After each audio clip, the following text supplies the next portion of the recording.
Sa pagsalungat sa mga pastor, kinalaban mo ang buong nayon. Paano ka makakaraos sa hinaharap? Humingi ka ng tawad sa mga pastor. Oo nga. Ihinto mo ang pananalig mo sa makapangyarihang Diyos. Oo nga. Hilid.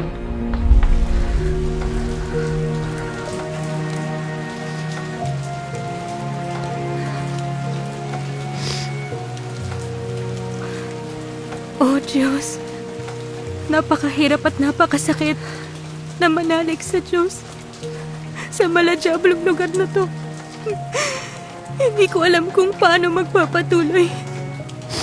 Pakiusap, bigyan mo po ako ng lakas.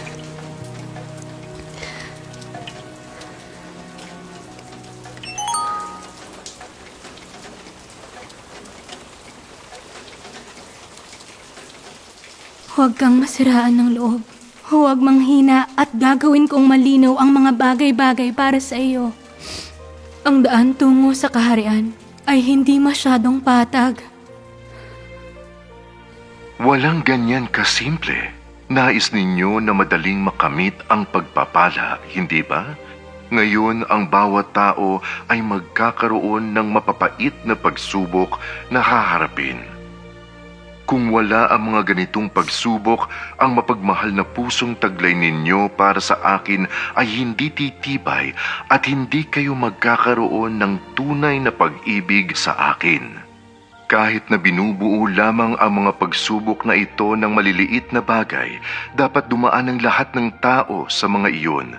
Magkakaiba lamang ang antas ng kahirapan ng mga pagsubok sa bawat tao. Amen. Amen. Amen. Amen. Amen.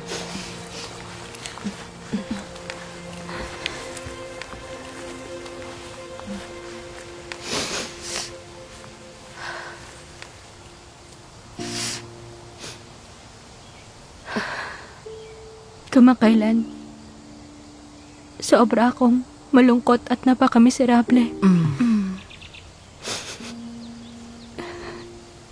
At nanghihina.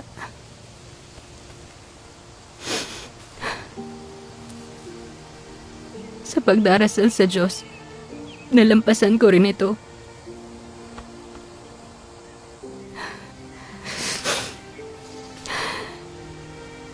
Salamat sa Diyos sa di pagsuko sa akin. Oo. At sa pagpapadala ng mga kapatid ng mga salita ng makapangyarihang Diyos na nagbigay sa akin ng lakas. Salamat sa Oo. Diyos.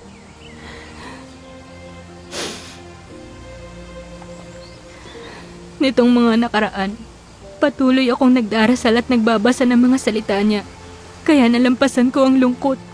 Salamat sa Diyos.